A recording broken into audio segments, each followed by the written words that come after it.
Hi, I'm Donna Carr Roberts, the author and illustrator of The Adventures of Mr. Fuzzy Ears Searching for a Furry Friend. And I have my pal Teddy here, who happens to also be in the book. So he's one of our little canine stars. And I wrote the book to help create awareness with kids on the Humane Society and all the good that they do, and the fact that animals are basically little humans with fur coats. So we all need to love and take care of them. So I'm going to read my book to you, and Mrs. Fowler is going to turn the pages here so you can all follow along with the pictures. So this story is Mr. Fuzzy Ears. Mr. Fuzzy Ears lived with his human mom and dad, and he loved them very much, and they loved him too. But as happy as Mr. Fuzzy Ears was, he was still sad because he wanted a furry friend to play with. Even as a baby, he searched for a friend to play with. He asked the puppy in the mirror, but the puppy just stared back. So Mr. Fuzzy Ears began to search. He knew there was a mouse scurrying around in the cupboard, and Mr. Fuzzy Ears tried to find him. Mr. Fuzzy Ears said, "Hi, would you like to come play with me?" The mouse said, "Oh, Mr. Fuzzy Ears, I'd like to play with you, but I'm shy and I won't leave my cupboard. Why don't you come in?" But when Mr. Fuzzy Ears tried to squeeze into Mr. Mouse's cupboard, he got stuck. "Help, Mom, I can't get out." So Mom came running and pulled out the cupboard drawer. "Whew, thanks, Mom," Mr. Fuzzy Ears said. "Thanks anyway, Mr. Mouse, but I think I need to look somewhere else." Maybe I should look outside, thought Mr. Fuzzy Ears.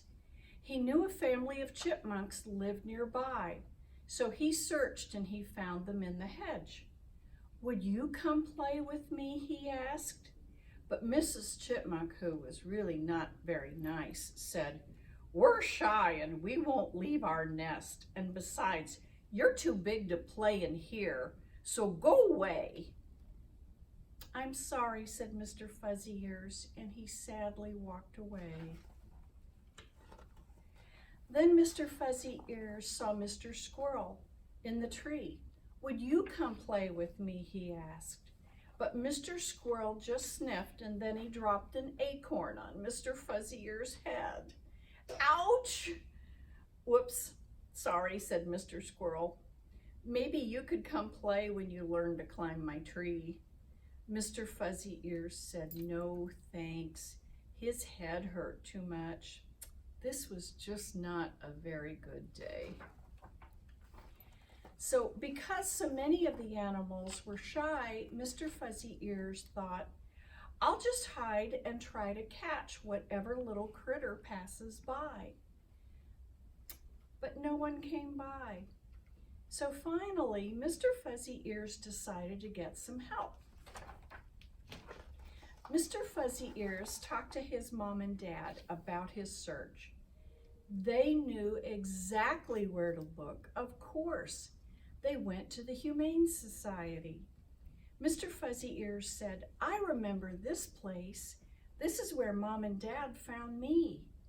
They were so good to me and they helped me find my forever home." The first friend Mr. Fuzzy Ears met was a striped cat named Preston.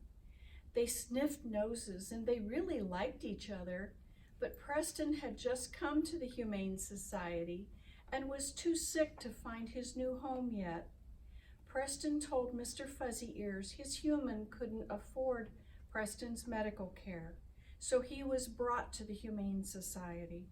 But Mr. Fuzzy Ears didn't worry though, because he knew Preston would be loved and cared for at the Humane Society, and they would find him just the right home when it was time. Then Mr. Fuzzy Ears met Ray, a cute little fuzzy rat swinging in her hammock.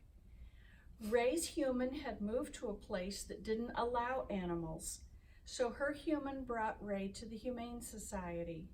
The good news was that Ray already had a family pick her, and she was just waiting for her forever family to come take her home. This was a very good day. Mr. Fuzzy Ears spotted a fluffy little rabbit and asked about her story. Her name was Scamper. Someone had given Scamper to a child as an Easter present, but the child didn't know how to take care of a rabbit. So Scamper was brought to the Humane Society.